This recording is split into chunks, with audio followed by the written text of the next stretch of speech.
Welcome to Know the Name, Know the Genius in You, where in a single moment you can recognize your brilliance and change your life.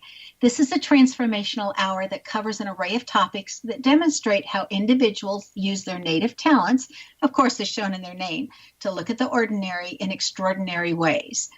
Albert Einstein once said that everybody's a genius. Why would one of the smartest people on the planet declare that everyone is a genius unless he knew that to be true? I'm your host, Sharon Lynn Wyatt, creator of Namology Science and author of Know the Name, Know the Person. And in each weekly show, you'll hear the fascinating ways other people discovered the genius in them and what they were able to accomplish. At the end of each show, you'll hear clues on how you can recognize your own innate genius. All over the world, people have many, many diverse interests. And in that vein, people have asked about different occupations, areas of life that have highly interested them. People want to know how highly successful people have managed to achieve their genius mindset by utilizing the gifts that are seen in their name using Namology Science. So, how does someone express those creative talents, and how does someone share those gifts with others in such a way that everybody benefits? Our expert tonight is Alan Eisenberg, who has developed his genius in the area of helping people emotionally recover from being bullied. Alan Eisenberg is a certified life, solutions-focused, and transformational coach with a niche in self-esteem building and personal growth, particularly in the area of bullying and abuse recovery. He's also the author of 2 books, A Ladder in the Dark, his memoir, and Crossing the Line, a cautionary tale about use of bullying. Alan is also the owner of Bullying Recovery, a company that helps long-term survivors of bullying learn to overcome the long-term effects bullying and abuse, causes in their lives so that they can thrive in their life again. Welcome to Know the Name, Know the Genius in You radio show, Alan. Well, thanks for having me. I appreciate that. That was a lengthy introduction to what I do, but I'm sure as we get into it, it'll be more simplified, hopefully, by what we talk about. So I want to know what happened in your life that caused you to want to help people that have been bullied. What got you into this? I like to tell people, that most people who find, their passion, it comes with the cost of having the experience, and whatever that may be. And for me, of course, it was a youth of being bullied from 6 to 13, pretty much on a regular basis, and how it had changed me. And it took me, about 20 years to figure all that out. I kind of knew it. I was one of those people that's very in tune with my emotions, and so I knew that had affected me. I just didn't know how to express it or how to have that come out. So, fast forward 20 years, I'm in my mid-30s, and life is not going the way I want it to, and I still have these feelings that I've been expressing for 30 years now, and I decided to start a little website that to put them on, just to kind of write them out, because I felt like a couple things had happened, and I felt like, the kids needed to know that adults experience this. I think as most of us as parents who have been parents, like if our kids are bullied, we don't ever go, oh yeah, that happened to me too. We just kind of go, oh, that's too bad, or we fight for them within the school. But the truth is 80% of us have been bullied. That's the facts. And so I just said, I'm going to be brave. I'm going to put it out on the internet. And so in 2007, sort of about 3 years before the media really caught on, I had started a website called Bullying Stories, put my stories out there thinking that was going to be cathartic. And it was to some extent. But what I didn't see coming was all the people sending me their stories, and then the research, and then the facts that the studies were starting to be done, and that now it had a name called complex PTSD, and that's what I was experiencing. And that's what I had been experiencing for 30 years. And this little site that I was just working on from my home ended up with 1.4 million visitors. And Oh the my. town where the bullying had happened called me up and wanted me to speak, and I couldn't do it. I just couldn't go back. And that's when I knew sort of I needed to get help. I needed to do my healing, which I did, and that's what I chronicled in my memoir. And then after I healed, I realized that was really the passion. The passion I wanted to do was to help others realize the same thing and not go through, hopefully, what I went through.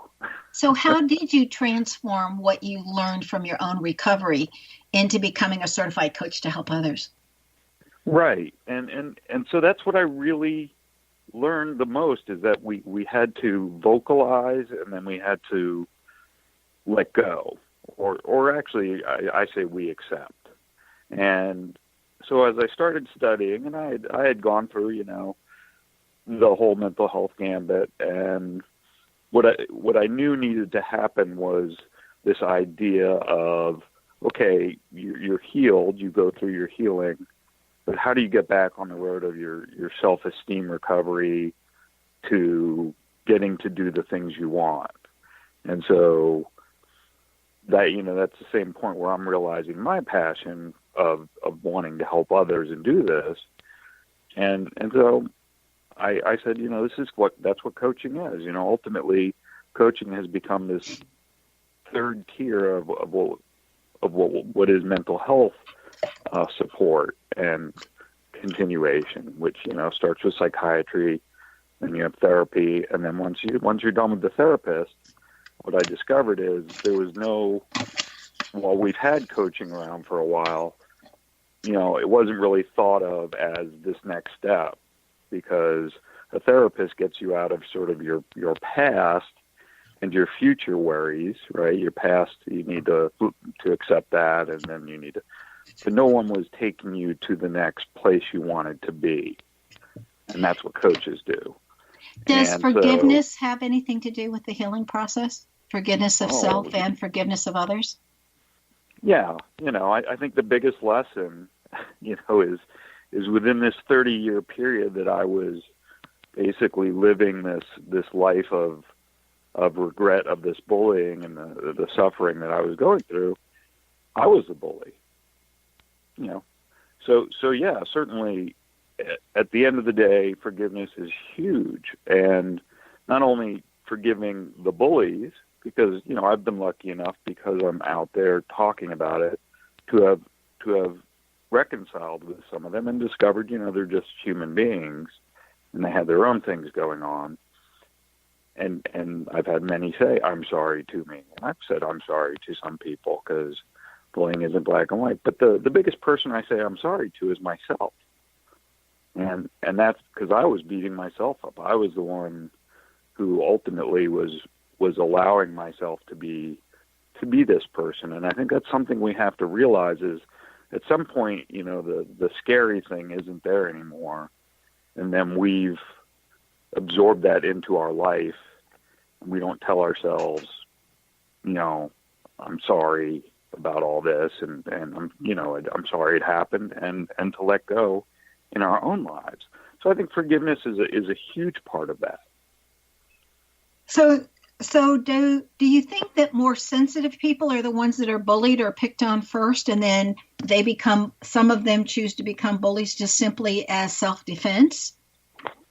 I think that's you hit the nail on the head. In fact, I've more recently, as I've continued on my journey, because journeys don't end, and we take new journeys, I've discovered sort of, was doing a little bit of analysis. Why was I picked on? What is it about me? Why am I so sensitive? Because even my wife would tell you I'm sensitive. My kids would tell you I'm sensitive. And it's because I'm a highly sensitive person, which is about 20% of the people in the world are highly sensitive, which is somewhat saying you're empathic. And not empathic in reading minds, but empathic in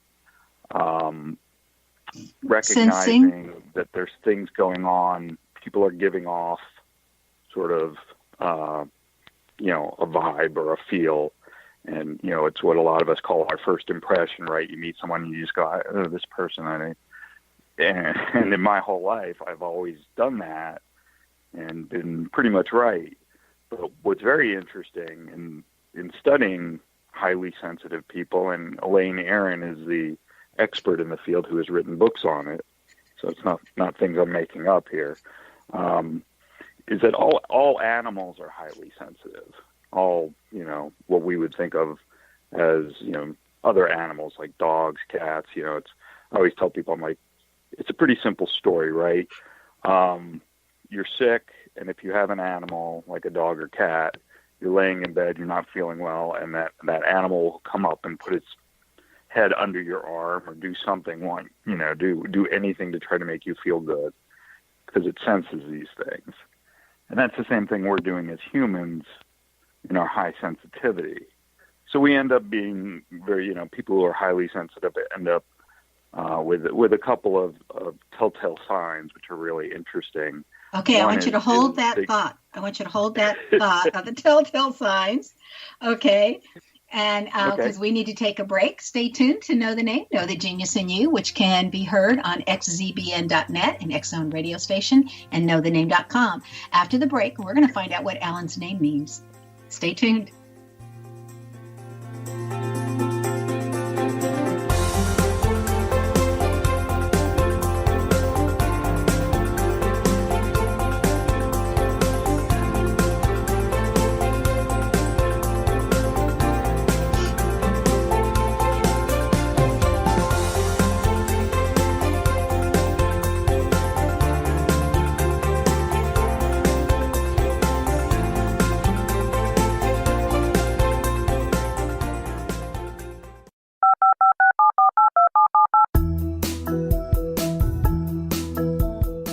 Did you know that when you're on the road with limited data or Wi-Fi, you can still listen to the X-Zone Radio Show with Rob McConnell, The Science of Magic with Gwilda Wiyaka, X-1, Dimension X, Space Patrol, and every minute of the X-Zone Broadcast Network by calling 213-401-0080, courtesy of Audio Now. No smartphone, app, or internet needed. It saves your data plan, and it's free if you have unlimited minutes. Call 213-401-0080 to listen on any phone, anytime, anywhere. Remember 213-401-0080 for the best of the paranormal, parapsychology, and sci-fi radio programming anywhere, 24/7, 365. Gwilda Wiyaka's latest book, The Science of Magic, Book of Mysteries, Volume 1, is the first book in a series based on her writings that open every episode of the Science of Magic radio show. Drawing on the subject matter of each guest, and armed with over 40 years' experience in shamanism, 35 years in alternative health, and degrees in psychology and religious studies, Gwilda introduces relevant and leading-edge information that supports spiritual evolution and personal empowerment. Rich with wisdom and inspirational quotes packaged in digestible segments, this is a book that will pull you from cover to cover. It will also serve as a daily inspirational reading for years to come. The Science of Magic Book of Mysteries, Volume 1 is available at our website, tsompublications.com, amazon.com, and wherever fine books are sold. Back in Victorian England, a famous theologian posed a perplexing riddle. Why are the two top personalities in the Bible tagged with the numbers 7 and 11? Academics agree the answer is found in the stunning discovery of a hitherto secret Bible structure explained in a new book called The Genesis Grid. The discovery is so simple that preschool children could illustrate it. Certain claims are hugely controversial and may offend some, but at the X-Zone, we've studied this awesome new book and agree with one expert, and I quote, "These discoveries appear to be beyond coincidence." So who or what hid this wonderful pattern in the Bible, and what might they do next? Find out more, X-Zone Nation, and read reviews on www.genesisgrid.co.uk. That's www.genesisgrid.co.uk.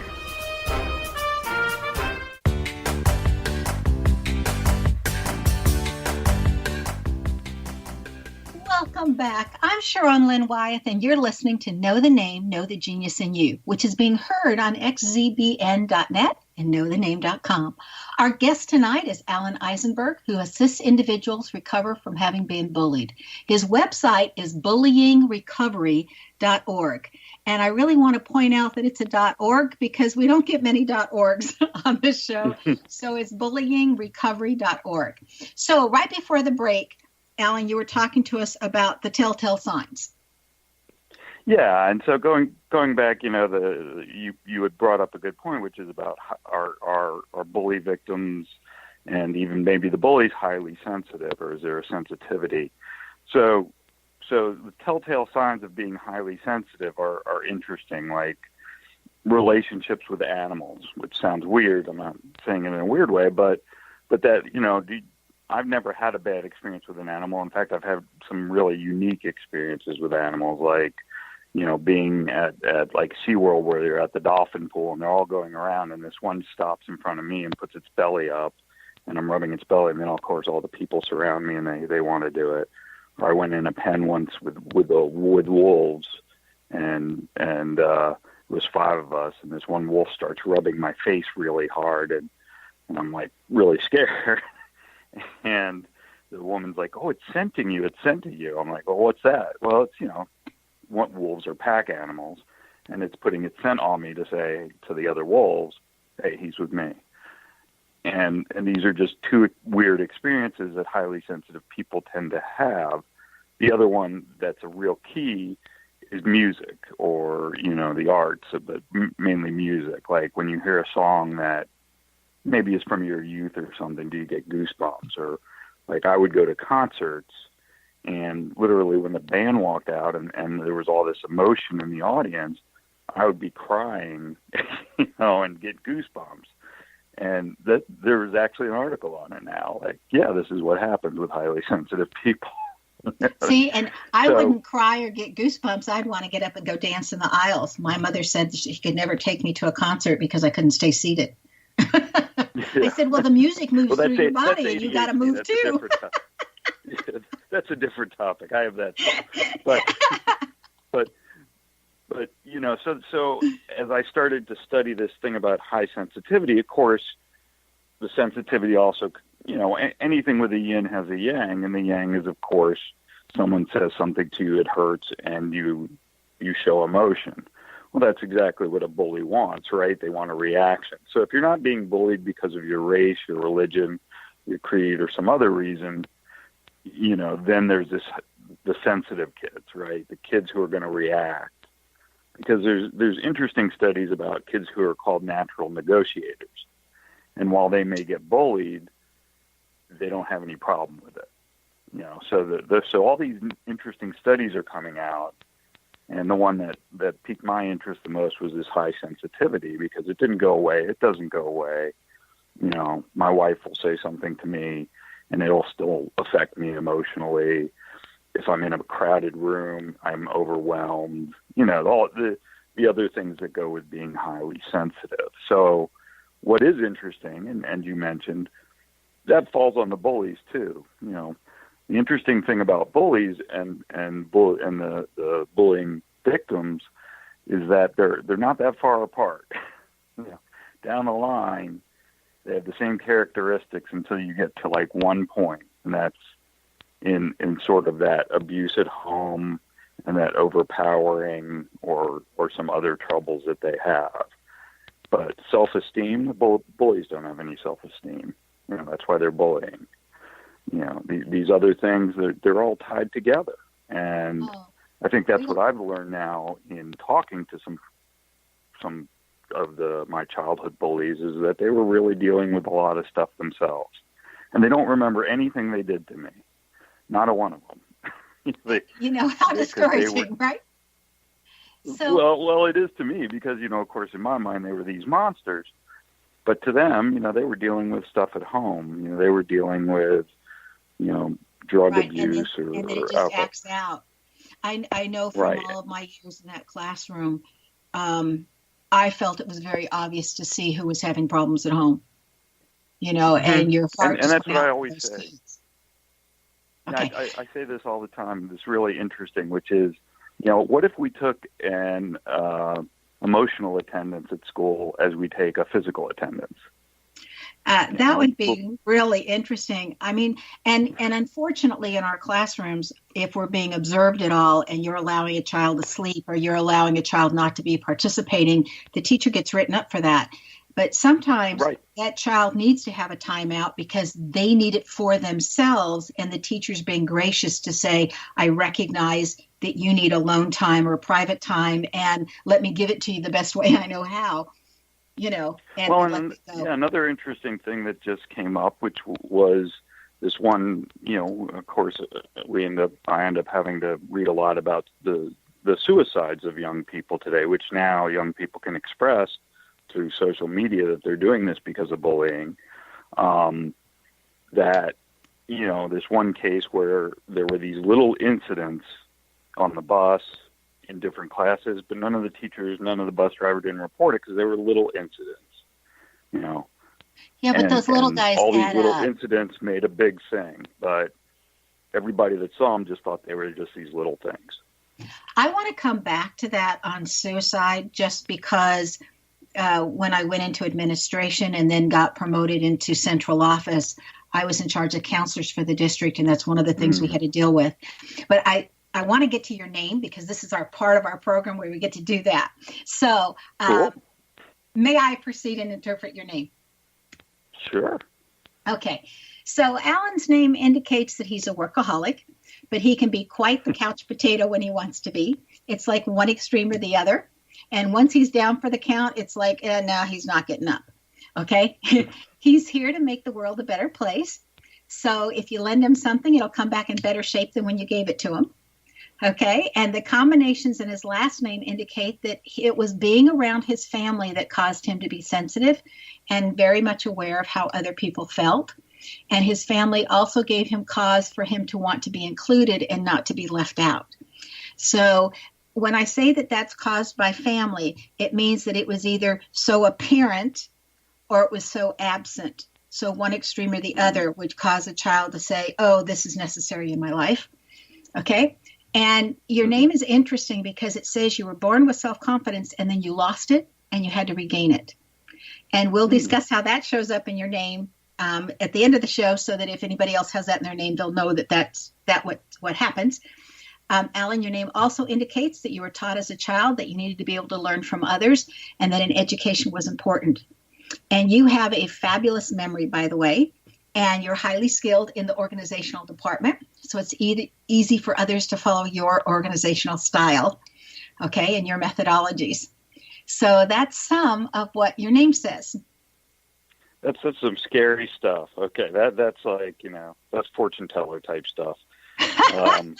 It's just patterns. The first thing that came out of your mouth is, led me to the next thing I was going to say is, not only have I just discovered that I'm highly sensitive, but I'm also trying to, there's a movement that I feel needs to happen, which is ditching the label. And what do I mean by that?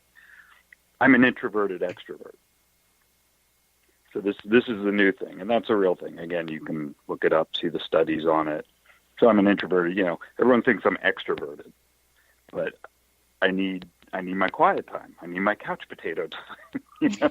So while I do love to work hard, then I have to take a break. Like if I go give a speech in front of people about bullying, then I'm going to go sit in a room by myself for a while. I don't. And again, that was another interesting thing that I'm like, how can I be like this? Everyone thinks I'm extroverted, but I don't feel that way. And it's because, the label is wrong. Well, your name also says that you help keep the bookstores in business because you're reading a lot. Oh, yeah. Okay. And anyway, names give us so much information. What's interesting about your name is it says you don't have to be the one in charge, but you need to work for somebody who's competent, because if not, you'll take over because the job has to get done. I mean, there's and that you self-sacrifice for the good of others. That's also in there. Yeah. But martyrdom. Yeah, I love being a martyr. But also I'm really known as a loyal lieutenant. I don't want to be the leader, but I love being the loyal lieutenant, the second in charge. Yes, because they're the ones who do everything. The person in charge is just kind of overseeing everything, but the other person actually works with the people, and that's what I like to do. The lieutenant's the actual, if you think about it in military terms, they're the ones with the people on the ground talking to them, and that shows up in your first vowel of an A. By the way, everybody who has a first vowel of an A are the ones that are the worker bees behind the throne. Yeah, they're the ones that get everything done. And the family stuff. I mean, I actually, to write my memoir, I had to confront my mother, which I come from a Jewish family, so that's not always very easy to confront your mother. And because she had created perfectionist mentalities out of her daughter and I. Okay, you got to hold on. Hold that thought for us. Okay, we need to take another break. Stay tuned to Know the Name, Know the Genius in You. You're listening to xzbn.net, an X-Zone radio station. This show is dedicated to recovering from being bullied. After the break, we're going to find out having been bullied can affect a person's life for years to come. Stay tuned.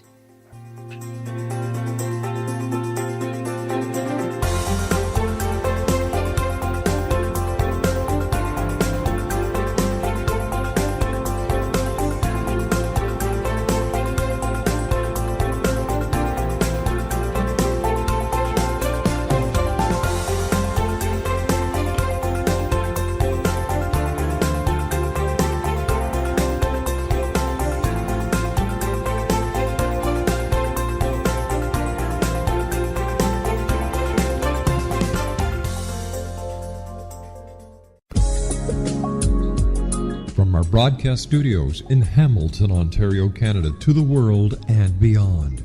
You're watching the X-Zone Broadcast Network, www.xzbn.net.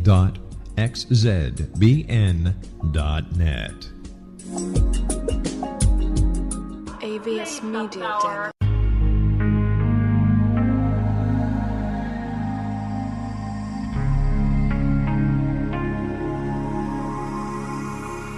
The scientist and the mystic have been on an age-old, relentless search with one thing in common. They seek truth. Their paths converge in the 40,000-year-old practice of shamanism, an ancient science delving to the quantum level of life, facilitating healing, manifestation, and evolution.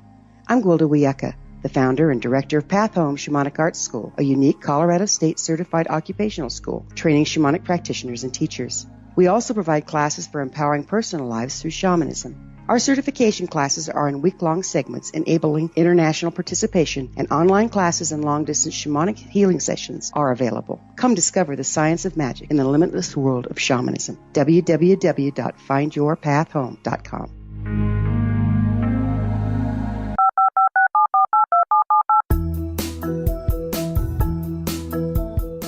Did you know that when you're on the road with limited data or Wi-Fi, you can still listen to the X-Zone Radio Show with Rob McConnell, The Science of Magic with Gwilda Wiyaka, X-1, Dimension X, Space Patrol, and every minute of the X-Zone Broadcast Network by calling 213-401-0080, courtesy of Audio Now. No smartphone, app, or internet needed. It saves your data plan, and it's free if you have unlimited minutes. Call 213-401-0080 to listen on any phone, anytime, anywhere. Remember 213-401-0080 for the best of the paranormal, parapsychology, and sci-fi radio programming anywhere, 24/7, 365.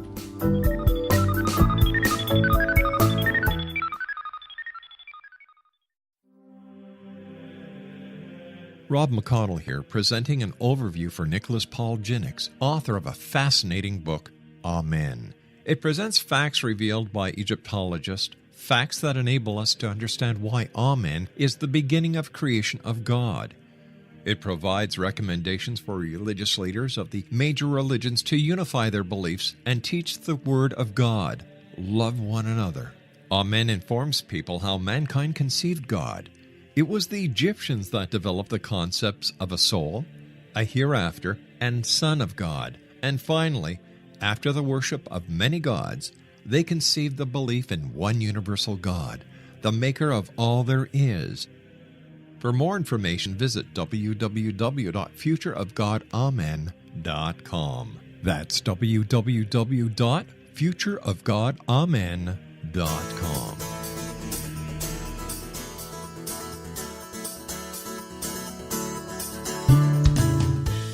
Welcome back. I'm Sharon Lynn Wyeth, and you're listening to Know the Name, Know the Genius in You, which is being heard on xzbn.net and knowthename.com. Our guest tonight is Alan Eisenberg, who assists individuals recovering from having been bullied. His website is bullyingrecovery.org. Again, that's bullying, so it's BULLYING, recovery, RECOVERY.org. So it's important to remember it's a .org, not a .com. Okay, right before the break, you were telling us that you finally confronted your mom, and it caused me to think about when one of my friends was leaving her house as I was coming in to see her. I'd been out of town, and she was so pleased with herself. She had this huge smirk on her face, and I said, "Wow, you must have just done something wonderful." And she said, "Can you believe it? I'm 49, and I finally stood up to my mother." And she goes, "Can you believe it? It took me 49 years." And my reaction was, "Well, thank God it didn't take you 50. So it almost took me as long, but not quite. Yeah, so you had that same thing. You finally got to stand up to your mom. And I think there's a lot of houses or a lot of households based on different reasons that where the parent's very dominant or very domineering, where it does take a lot of courage to stand up to a parent because you've had the repercussions your whole life. So that's always a great thing. Okay, so I want to go on with all these questions I want to ask. So, Ellen, what are the worst cases of bullying? Do they occur at home or do they occur at school? I really, I think they can, right now, we're seeing cases at home. I'm studying cases at school, and I'm studying cases in family. Familial bullying is becoming a huge topic now and being studied. So your last comment is very real. When we talk about confronting family, I know people that haven't talked to their family in 40 years, because they were bullied by their family. So here's the way I see it. I focus on youth because that's what I experienced. And I know a lot of, now I know a lot of colleagues in the world. Some study, some focus on workplace, some focus on familial. But the reason that I focus on youth is because I think that the early intervention is what is missing. And it's really about the holistic solution. What we have a problem now is that schools are really on a check the box mentality. They're being told that bullying's a problem. It's very public out there, and they have a little bit of budget to bring a speaker in to talk about bullying. And, I know at my school or my kid's school, it was like the be cool dude guy. Be cool to everybody, dude. That's not the solution. I look at that from maybe a different point of view simply because I've had 40 years in the educational system. And I look at that as a teacher these days is a parent, is a counselor, is a teacher, they have to play so many different roles. And then sometimes their own, and it's getting more and more in different schools, their own paycheck and whether they get a bonus or not is totally dependent on how well those kids test. So more and more, they're teaching to the test instead of teaching rational thinking or deductive thinking or whatever, because they have to get these kids to test well, because that's what gets reported to the public and whether they think that school's doing a good job or not. And when and then we have the pressure, then that's creating the pressure on the kids that wasn't there before as well. Correct. When I went to school, there weren't all these tests, there weren't SOLs and all of these things you had to get through, and then there's this expectation. I live in affluent Washington D.C., and every kid's supposed to go to college. Well, the truth of the matter is, in the country, 40% of kids go to college. Well, but the truth is that too many kids go to college, if you want to look at it, because then they can't get the jobs that are supposed to pay them high enough that they can pay back those bills from college, and they end up being, in debt for so much of their life. And you can go to a vocational school and come out and earn a lot more money than you can unless you're going to be a doctor or a lawyer.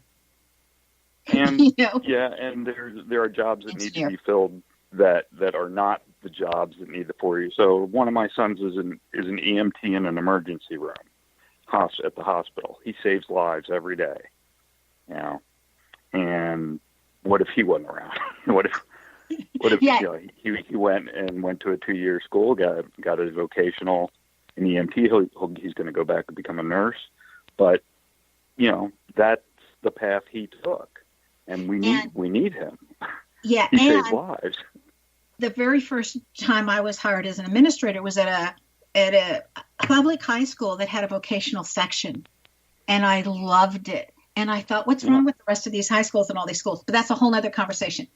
I want to know, when you're working with people, what kind of bullying have you found to be the hardest from which to recover? So again, I think it's really the youth side of it, because I think a lot of the other ones, like a workplace bullying, is a continuation of bullying usually from a youth, because we know that the percentage of youth being bullied is statistically outrageous, and then the damage that comes from it. So what, again, you know, where I focus, and it's not that I'm putting down you know, these speakers who come in to talk about anti-bullying or bystander awareness or all these things, is that's only half the holistic solution. And unfortunately, the other half is when someone is victimized, that how they are then getting treated afterward, what is happening in the school. And even though you talk about it being overwhelming, it becomes really critical at that moment. You know, if I was a young kid and I come to someone and I say I'm being bullied, that it's handled correctly. And that may mean, you know, that it's handled outside of the school, because the school may not be equipped to handle it, and that's okay. Well, there's a lot of programs now that are going into different schools that are attempting to teach children how to stand up for other children and the effects of bullying. And that even if you want to bully, what that means is going on in your life, and to come get counseling help. I think what sometimes is missing is time for compassion, even though the majority of teachers are in that field because they're very compassionate people with all the pressures being put on them. The other thing that I have seen as being both an administrator and a teacher over the years is that if a child sometimes wants to get another child in trouble, they will come and report that kid was bullying them when it didn't happen. And so there's you know, and so adults are being put in a place of, we always respond with a report, and it's really sad when a child makes it up. Well, and this is, you know, not wanting to get too far down the rabbit hole on the Me Too movement. It's the same problem we're seeing a little bit. I always equate the victimization and the re-victimization of youth who are bullied, which we've seen a lot of, and I experienced a lot of, as the same thing. So, you know, I talk about it from like a rape point of view. If I'm a college age student, I'm not women. We know they're not reporting rape. Why aren't they reporting rape?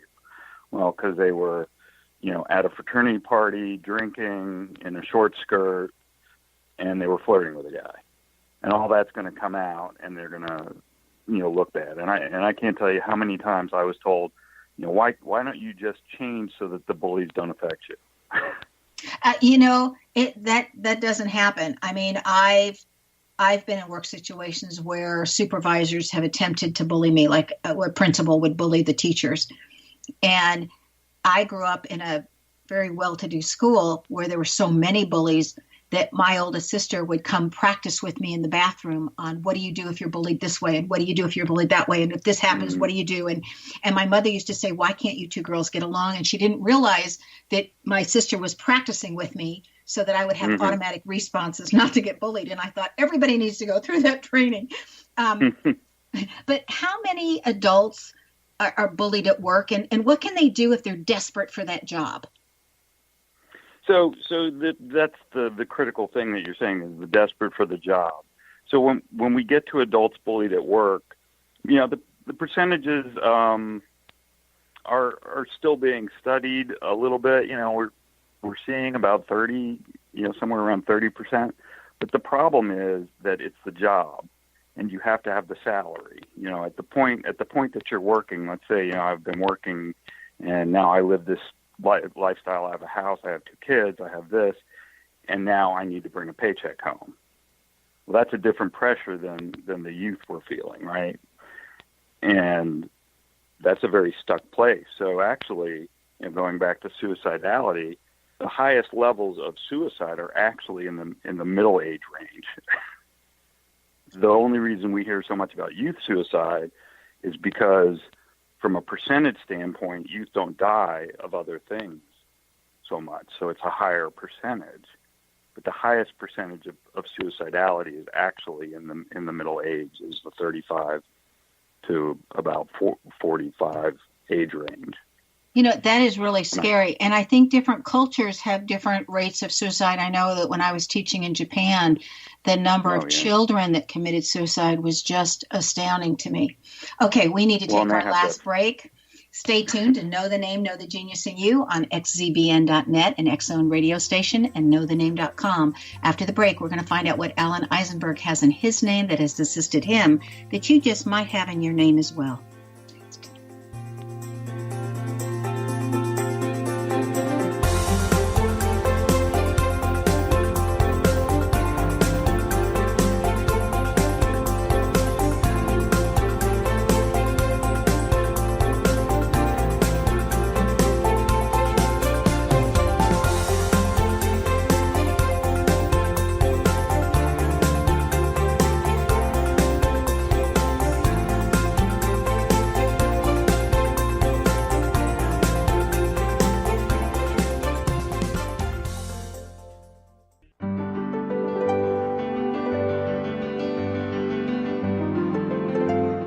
Named one of the world's greatest psychics, Elizabeth Joyce is now giving readings worldwide via Skype. Elizabeth Joyce is recognized for her clairvoyant ability to help find missing persons, her analysis of dreams, past life regression work, mediumship, and her accurate predictions. Elizabeth has been a frequent guest on the X-Zone radio show with yours truly, Rob McConnell, now for several years. For an appointment with Elizabeth Joyce, call 201-934-8986 or Skype at elizabeth.joyce. And for more information, you can always visit Elizabeth Joyce online at www.new-visions.com.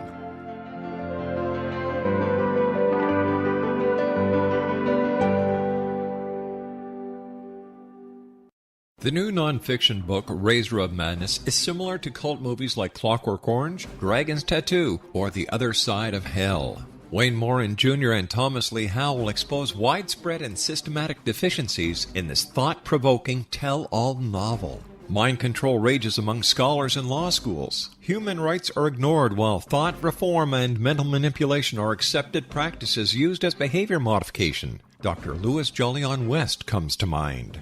Media and public scrutiny shows that United States mental hospitals are in fact destructive murder industries. Razor of Madness expose novel details this epidemic through an in-depth professional and personal investigation.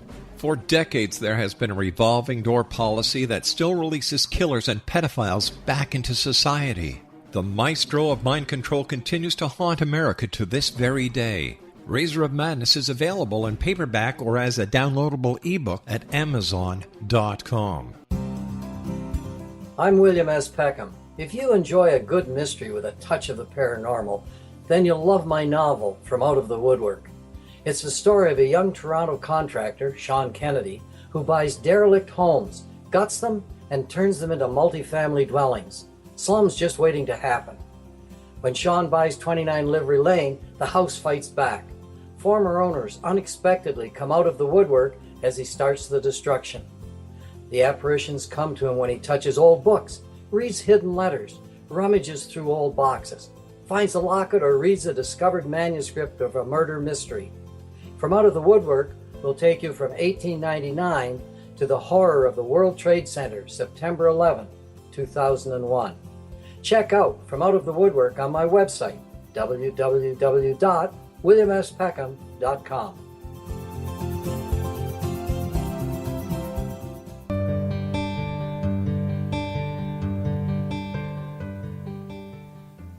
Welcome back. I'm Sharon Lynn Wyeth, and you're listening to Know the Name, Know the Genius in You, which is being heard on xzbn.net and knowthename.com. Our guest tonight is Alan Eisenberg, who assists individuals recovering after they've been bullied. His website is bullyingrecovery.org. Now, Alan's taken his skills to a level where he's able to successfully assist others in recovering from having been bullied, which is such a needed thing in today's world. Alan, you wrote a book, A Ladder in the Dark. Tell us about that book and what was your goal in writing it? What did you want to accomplish? What did you want to share? Why did you write it? Well, it had been a book I was working on in my mind for a while, but I always said I had 2 acts of a 3-act book, and the last act was recovery. And I didn't have that until actually I was about 42, which is only about 5-6 years ago. So I really wanted people to hear the story and go through my experience to understand that there is a path out. So that was sort of my point. Now, everybody's path is a little different, but I wanted to make sure I told the story of what happened to me, the after effects of it, and then how I came through a recovery program to recover from it. Do you think a lot of people that are bullied at home are then emit something in their auric field or their behavior or whatever you want to, in their energy, that somehow then those same kids are the ones that are bullied at school or become the bullies at school? Mostly they become the bullies at school, and this has been studied, that the two biggest influences of a child becoming a bully are that they are abused at home or ignored at home. So it's polar opposites, but it's the same effect, that they're longing for attention that they're not getting at home, or they're getting the wrong attention. So they typically are the ones who will fall into the bully range. In your A Ladder in the Dark, how is that book different from other books that address the topic of bullying? Well, what I had found was, and I had read a lot, as you said, I'm a reader, so I had read a lot of other people's books, and a lot of them are about, I was bullied and it sucks. And I knew that's not what I wanted to do. And so I wanted to tell, like I said, the third act, that there is a recovery and that it does cause damage, long-term damage, and that, ultimately that has to be dealt with. And it's a personal journey that everybody who deals with the after effects, what's now known as complex PTSD, are going to have to figure out how to go through and get out the other side so that they can live the life that they want to live. So if I'm understanding you correctly, literally when a child is being bullied, it literally can affect them their entire life. Oh yeah, there's people there's people in studies who haven't left their house, full of anxiety, full of fear. People don't get married. They don't have friends. They fear crowds. They fear people. And everything that you know about PTSD is what happens in the world of bullying and abuse victims. So people who are sensitive to that, like myself, we're dealing with the ramifications of what happened to them as youth if they don't get help, it could be the rest of their lives. Oh, that is so sad. So your other book is Crossing the Line. So talk to us about that book. So this one was my fictional story, and it is, I write on it, it's a cautionary tale, and it really is meant for the teen audience and older. And it's really about the extremes. What I see are the 2 extremes of bullying. One is, it leads to suicide, and the other one that's less talked about is it leads to bullying victims bringing weapons to school and sometimes using those weapons. And I always say it's a very thin line, which choice gets made. So I wanted to write a book based on research and based on true fact stories that looked at both sides, looked at it's a 4-character story. Every chapter is another piece of the character story. Of course, they all come together, but one of them is going to go into a school and with a gun and use it, and the other one is going, to go down the suicide side of it. And it's really about how all that played out, why it played out, and this is what it can lead to. These are the ultimate damages that can happen to bullying victims.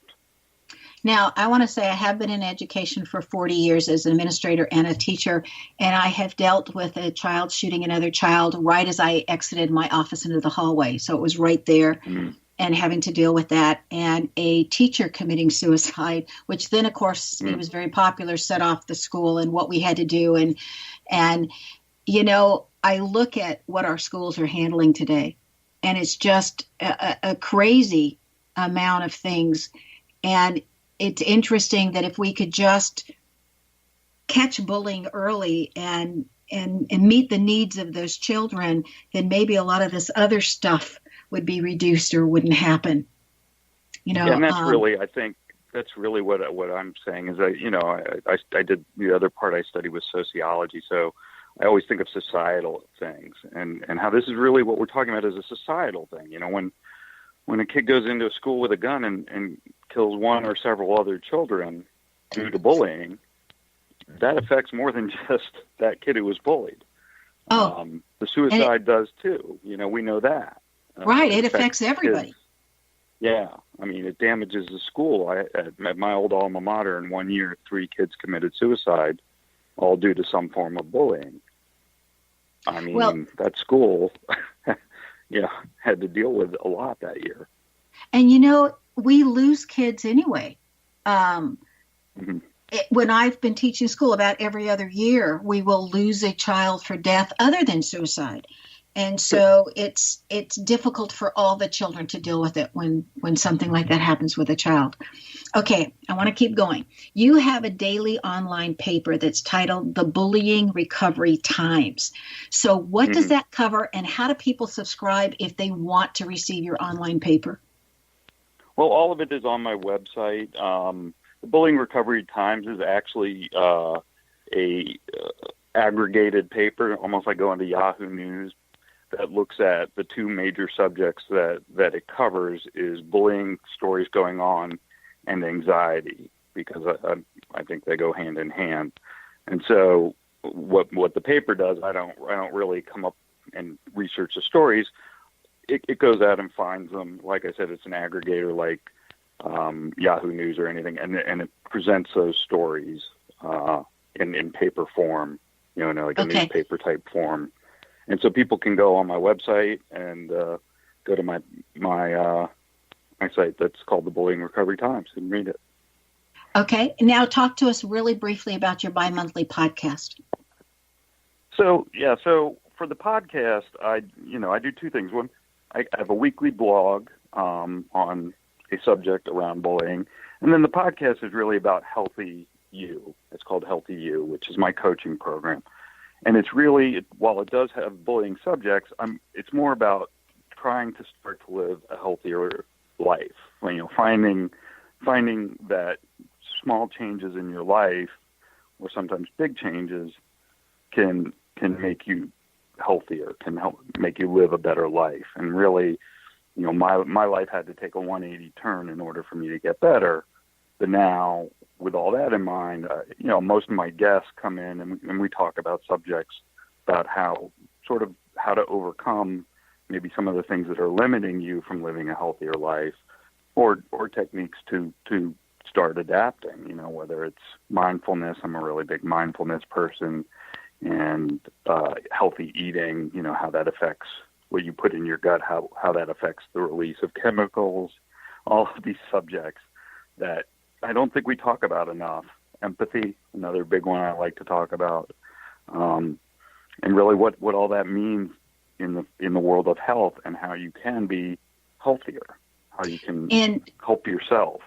In 30 seconds or less, what would you like, how would you summarize what you'd like everybody that's listening to this podcast to take away from your interview?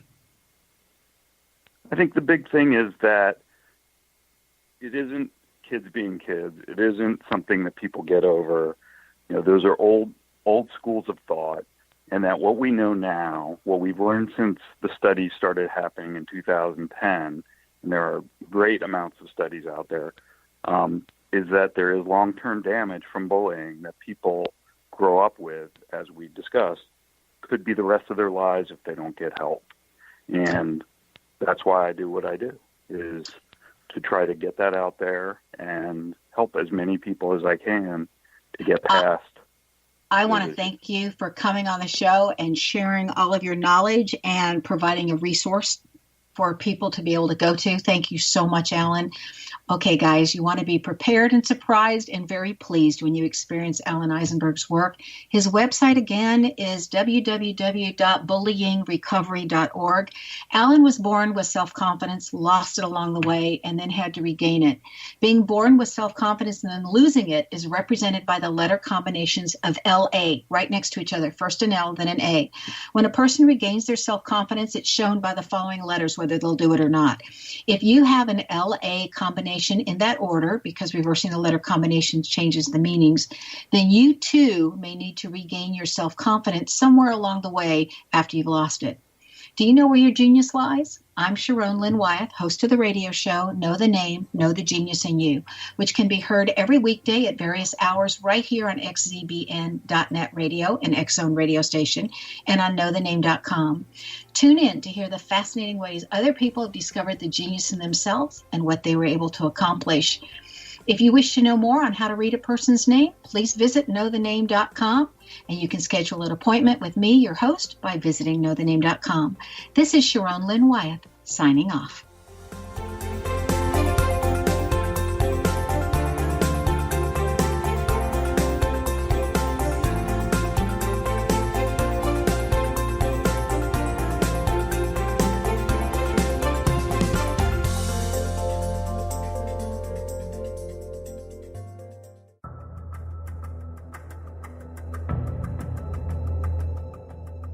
Modern Esoteric, Beyond Our Senses by Brad Olson, consummates the lifeology story about where humanity originates. It is the lost continents, the primitive wisdom, the mythos of creation, and the rethinking of ancient history as we are taught in academia. There is much more to the story than what we have been told. As this is the first book in the Esoteric series, Modern Esoteric starts at the beginning of time and accelerates up to this modern age. Future Esoteric is book 2 in the series and takes a forward-looking position ahead of today with an open and honest examination of the ET issue and various unexplained phenomena. To discover the writings of author Brad Olson, visit www.bradolson.com. That's www.bradolson.com.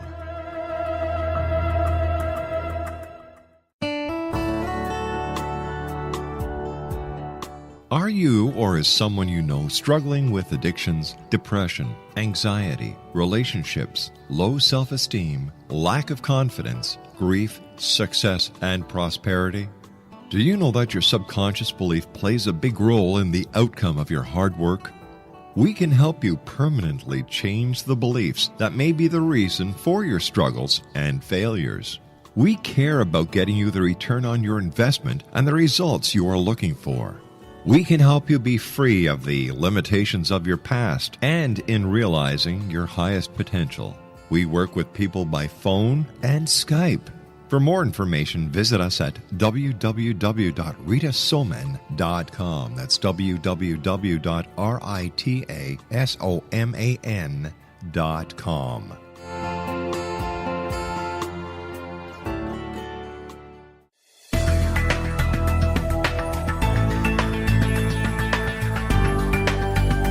Do you think you have energy problems in your home? Do you feel better when you're away than when you're home? Joey Korn is a global leader in the world of dowsing who specializes in personal energy clearing and space clearing. He can help you create an ideal energy environment in your home no matter where you live in the world. Learn about his remote spiritual house cleaning services and much more at www.dowsers.com. You can get Joey's book, Dowsing, A Path to Enlightenment, as well as other dowsing books and tools, Kabbalah books, and Walter Russell books. Joey's work is really amazing. Go to dowsers.com right now. That's DOWSERS.com, or call 1-877-DOWSING. That's 1-877-369-7464.